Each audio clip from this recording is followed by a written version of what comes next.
Dear students, process അക്കൗണ്ടാണ് നമ്മൾ start ചെയ്തിരിക്കുന്നത്.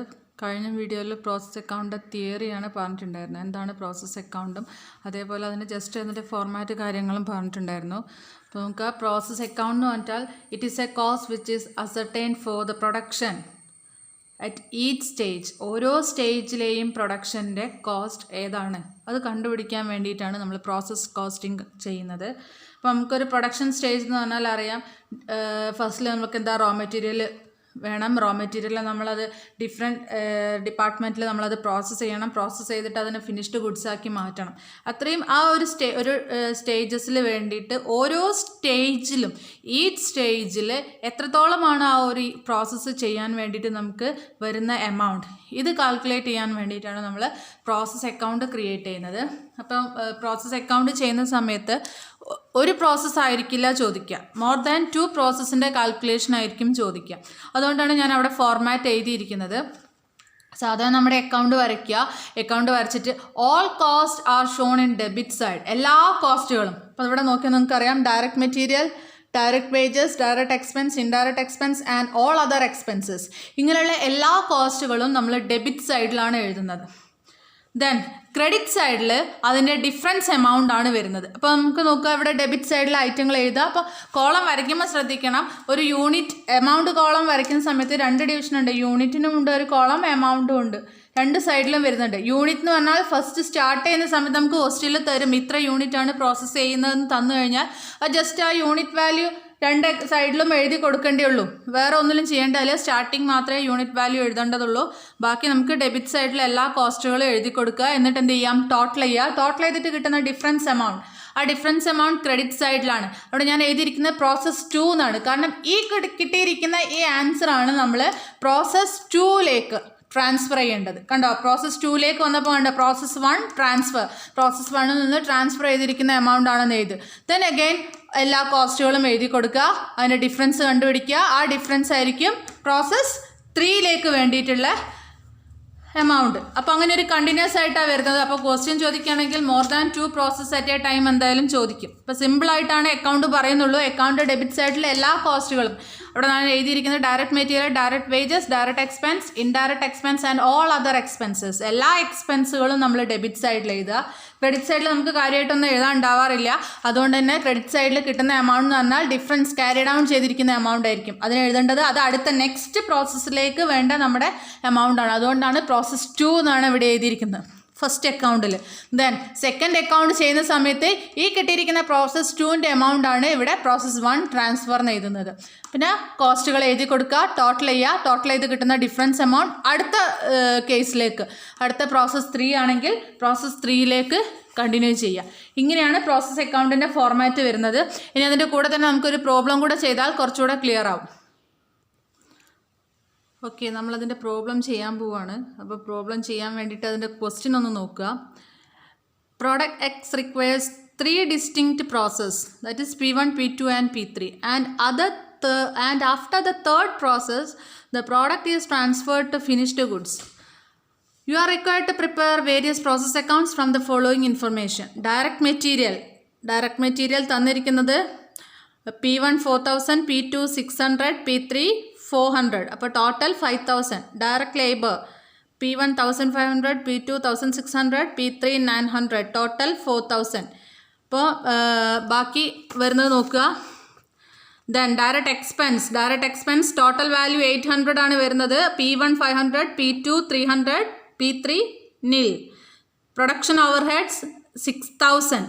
Total production overhead വരുന്നത് 6000 ആണ്. ഇത് വെച്ചിട്ടാണ് നമ്മൾ കണ്ടത്. അതിൽ പ്രൊഡക്ഷൻ ഓവർ ഹെഡ് പറഞ്ഞിട്ടുണ്ട്. Production overhead to be allocated to different processes on the base of 150% of direct wages. Direct വേജസിൻ്റെ മുകളിൽ 150% ആണ് പ്രൊഡക്ഷൻ ഓവർ ഹെഡ് ഓരോ ഡിപ്പാർട്ട്മെൻറ്റിനും ഡിവൈഡ് ചെയ്യേണ്ടത്. Production during the period was 200 units. Assume there is no opening or closing stock. ഇത്രയും കാര്യങ്ങളാണ് പറഞ്ഞിരിക്കുന്നത്. ഇത് വെച്ചിട്ടാണ് നമ്മൾ അക്കൗണ്ട് ചെയ്യേണ്ടത്. P1, P2, P3ൻ്റെ അക്കൗണ്ട്. അപ്പോൾ പ്രോസസ് 1, പ്രോസസ് 2, പ്രോസസ് 3 അങ്ങനെ 3 അക്കൗണ്ടുകളുണ്ട്. മൂന്നാമത്തെ അക്കൗണ്ടിൽ വരുമ്പം അത് ഫിനിഷ്ഡ് സ്റ്റോക്കായിട്ട് മാറുന്നു എന്നാണ് പറഞ്ഞിരിക്കുന്നത്. ഇനി നോക്കുക ബോർഡിലേക്ക്. പ്രോസസ് 1ൻ്റെ വാല്യൂ, പ്രോസസ് 1ഉം പ്രോസസ് 2 ആണ് ഞാൻ അവിടെ എഴുതിയിരിക്കുന്നത്. പ്രോസസ് 1ഉം പ്രോസസ് 2 ആണ് ഞാനവിടെ ബോർഡിൽ എഴുതിയിരിക്കുന്നത്. ചെറുതായിട്ട് വാല്യൂസ് നിങ്ങൾ കാണുന്നുണ്ടാവുള്ളൂ, അതുകൊണ്ട് ഞാനത് വീണ്ടും വാല്യൂ പറഞ്ഞു തരാം. നോക്കുക, പ്രോസസ് 1ൽ കോളം വരച്ചത് എങ്ങനെയാണ്? Particulars column, unit column, amount column. Again particulars column, unit column, amount column. ഇതിൽ ചെയ്തെന്തിരിക്കുന്ന ഡെബിറ്റ് സൈഡിൽ എന്താ എഴുതാൻ പറഞ്ഞിരിക്കുന്നത്? ഓൾ കോസ്റ്റ് ആണ്. ഇപ്പോൾ ക്വസ്റ്റിൽ തന്നിരിക്കുന്ന എല്ലാ കോസ്റ്റുകളും ഇവിടെ നമുക്ക് ഡയറക്റ്റ് മെറ്റീരിയലും ഡയറക്റ്റ് ലേബറും ഡയറക്റ്റ് എക്സ്പെൻസും പ്രൊഡക്ഷൻ ഓവർഹെഡ്, ഈ 4 ഐറ്റങ്ങളാണ് ക്വസ്റ്റിൽ തന്നിരിക്കുന്നത്. യൂണിറ്റ് പറഞ്ഞിട്ടുണ്ട് 200. അപ്പോൾ എന്ത് ചെയ്തു? യൂണിറ്റ് കോളത്തിൽ 2 സൈഡിലും നമ്മൾ ആ 200 എഴുതി വെക്കുക. ഇനി നോക്കുക, ഡയറക്റ്റ് മെറ്റീരിയലിൻ്റെ വാല്യൂ എഴുതുക. പ്രോസസ് 1ൻ്റെ value 4000. Direct labour process 1 value 1500. Direct expense process 1ൻ്റെ വാല്യൂ 500. ഇത് 3 ക്വസ്റ്റ്യനിലുണ്ട്. ദെൻ പ്രൊഡക്ഷൻ ഓവർഹെഡ് പറഞ്ഞിരിക്കുന്നത് എന്താ? 150% ആണ് പറഞ്ഞിരിക്കുന്നത്. ഡയറക്റ്റ് ലേബറിൻ്റെ 150%. Here direct labour is direct wage ആണ് അല്ലേ? ഡയറക്റ്റ് വേജിൻ്റെ 150% എന്ന് പറഞ്ഞാൽ വേജ് ഡയറക്റ്റ് കൊടുത്തിട്ടില്ല ക്വസ്റ്റ്യനിൽ, പകരം എന്താ കൊടുത്തിരിക്കുന്നത്? ഡയറക്റ്റ് ലേബർ ആണ്. അപ്പോൾ ഡയറക്റ്റ് ലേബറിൻ്റെ വാല്യൂ 1500 ആണ്. അപ്പോൾ 150% ഓഫ് 1500. അപ്പോൾ 1500 ഇൻറ്റു 150/100 ചെയ്ത് കഴിഞ്ഞാൽ 2250 കിട്ടും. ഇത് 4 നമുക്ക് ഡെബിറ്റ് സൈഡിൽ വരുന്ന വാല്യൂസ്. ക്രെഡിറ്റ് സൈഡിൽ വാല്യൂസ് ഒന്നുമില്ല, അതുകൊണ്ട് നമ്മൾ 2 കോളം, യൂണിറ്റ് കോളവും അതുപോലെ തന്നെ എമൗണ്ട് കോളം ടോട്ടൽ ചെയ്തു. യൂണിറ്റ് കോളം 200 ടോട്ടൽ ചെയ്തിട്ടു. ദെൻ എമൗണ്ട് കോളം ടോട്ടൽ ചെയ്ത സമയത്ത് നോക്കുക എത്രയാണ് വരുന്നത് നോക്കുക. ഇവിടെ നോക്കുക, 4000 + 1500 + 500 + 2250 ടോട്ടൽ വരുന്നത് 8250 ആണ്. അപ്പോൾ ക്രെഡിറ്റ് സൈഡിൽ വാല്യൂ ഒന്നുമില്ല. അപ്പോൾ നമ്മൾ എന്ത് ചെയ്തു? ക്രെഡിറ്റ് സൈഡിൽ അത് ട്രാൻസ്ഫർ ചെയ്യാൻ അടുത്ത പ്രോസസ്സിലേക്ക്, അതായത് പ്രോസസ് 2ലേക്ക് ട്രാൻസ്ഫർ ചെയ്യാൻ വേണ്ടിയിട്ട് നമ്മൾ എമൗണ്ട് കോളത്തിൽ ആ വാല്യൂ എഴുതി കൊടുത്തു. പ്രോസസ് 2 അക്കൗണ്ട് എന്ന് പറഞ്ഞിട്ട് വാല്യൂ എഴുതി കൊടുക്കുക. ഇത്രയും കാര്യങ്ങളെ ചെയ്യേണ്ടതുള്ളൂ. ഇതൊക്കെ ക്വസ്റ്റ്യൻ്റെ അകത്ത് തന്നെ ഉണ്ട്, ഡയറക്റ്റായിട്ട് ചെയ്യുന്നതുള്ളൂ. ഇനി ഇതിലൊരു എക്സ്ട്രാ കാൽക്കുലേഷൻ, ഇത് നിങ്ങൾ ഈ അക്കൗണ്ടിൻ്റെ അകത്ത് തന്നെ ചെയ്യണമെന്നില്ല, അക്കൗണ്ടിൻ്റെ പുറത്ത് ചെയ്താലും മതി. കോസ്റ്റ് പെർ യൂണിറ്റ് കണ്ടുപിടിക്കാനാണ്. കോസ്റ്റ് പെർ യൂണിറ്റ് കണ്ടുപിടിക്കാന്ന് പറഞ്ഞാൽ നിങ്ങളുടെ പ്രോസസ്സിൻ്റെ കോസ്റ്റ് എത്രയാണോ ഡിവൈഡഡ് ബൈ അതിൻ്റെ യൂണിറ്റ്. അപ്പോൾ പ്രോസസ്സിൻ്റെ കോസ്റ്റ് വരുന്ന 8250 ഡിവൈഡഡ് ബൈ 200 = 41.25. ഇത് അക്കൗണ്ടിൽ ചെയ്യണമെന്നില്ല, അക്കൗണ്ടിൻ്റെ പുറമേ ആയാലും ചെയ്തിട്ടാൽ മതി, കാരണം എമൗണ്ട് കോളത്തിൽ അതിൻ്റെ യാതൊരു കാൽക്കുലേഷൻസും വരുന്നില്ല. അപ്പോൾ പ്രോസസ് 1 കഴിഞ്ഞു. ഇനി ആ പ്രോസസ് 1ൽ കിട്ടിയിരിക്കുന്ന എമൗണ്ട് എടുത്തിട്ട് നമ്മൾ പ്രോസസ് 2 സ്റ്റാർട്ട് ചെയ്തു. പ്രോസസ് 2ൽ എന്താ എഴുതുന്നത്? പ്രോസസ് 1 ട്രാൻസ്ഫർ എഴുതുക. ദെൻ അതിൻ്റെ വാല്യൂസ് എഴുതി കൊടുക്കുക. ദെൻ ബാക്കി കാര്യങ്ങൾ ക്വസ്റ്റ്യനിലുള്ളത് തന്നെ എഴുതിയെടുക്കുക. Direct material, direct labour, direct expense, production overhead. Process 2ൻ്റെ ഡയറക്റ്റ് വേജ് അല്ലെങ്കിൽ ഡയറക്റ്റ് ലേബർ എത്രയാണ് വരുന്നത്? 1600 ആണ് വരുന്നത്. അപ്പോൾ 1600 into 150%, that is equal to 2400. അപ്പോൾ ഡെബിറ്റ് സൈഡിൽ ഈ വാല്യൂസ് എല്ലാം എഴുതുക. ക്രെഡിറ്റ് സൈഡിൽ നമുക്ക് വാല്യൂസ് വേറെ എക്സ്ട്രാ ഐറ്റങ്ങളൊന്നും വരുന്നതില്ല. അപ്പോൾ നമ്മൾ ടോട്ടൽ ചെയ്യുക. ടോട്ടൽ ചെയ്തിട്ട് കിട്ടുന്ന ഈ 13150 ഇതാണ് പ്രോസസ് 3ലേക്ക് ട്രാൻസ്ഫർ ചെയ്യുന്നത്. ഓക്കെ, ഇനി അതിൻ്റെ കോസ്റ്റ് പെർ യൂണിറ്റും അവിടെ എഴുതി വെക്കുക. 13150 ഡിവൈഡഡ് ബൈ 200 = 65.75. അപ്പോൾ പ്രോസസ് 1ഉം കഴിഞ്ഞു, പ്രോസസ് 2ഉം കഴിഞ്ഞു. ഇനി ഈ പ്രോസസ് 2ൻ്റെ ഈ കിട്ടിയിരിക്കുന്ന വാല്യൂ 13150 എന്നുള്ള ഈ വാല്യൂ ആണ് നമുക്ക് പ്രോസസ് 3ലേക്ക് എടുക്കേണ്ടത്. 3 പ്രോസസ്സാണ് നമ്മളോട് ചെയ്യാൻ പറഞ്ഞിരിക്കുന്നത്. ഇനി പ്രോസസ് 3 നോക്കാം.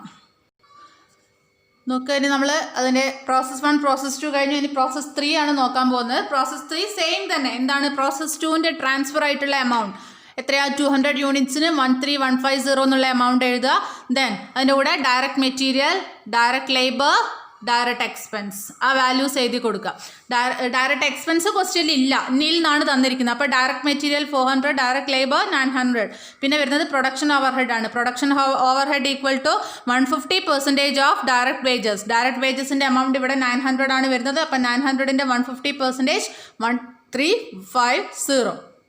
ദെൻ കിട്ടുന്ന ഡിഫറൻസ് എമൗണ്ട് നോക്കുക, ടോട്ടൽ ചെയ്യുക. ടോട്ടൽ ചെയ്താൽ 15800 ആണ് കിട്ടുന്നത്. ഇത് നമുക്ക് പ്രോസസ് 4 ചെയ്യാനില്ല. പ്രോസസ് 2 എത്തുമ്പോൾ നമ്മളത് ഫിനിഷ്ഡ് സ്റ്റോക്കായിട്ട് മാറ്റണം എന്നാണ് ക്വസ്റ്റ്യനിൽ പറഞ്ഞിരിക്കുന്നത്. അപ്പോൾ നമ്മൾ എന്തോ പ്രോസസ് 4 എഴുതുന്നതിന് പകരം അവിടെ ഇത് ചെയ്തു പ്രോസസ് 3 വെച്ച് നമ്മൾ സ്റ്റോപ്പ് ചെയ്യാണ്. അപ്പോൾ ആ വാല്യൂ 15800 എന്നുള്ള വാല്യൂ ഫിനിഷ്ഡ് സ്റ്റോക്ക് ആക്കിയിട്ട് എടുക്കുക.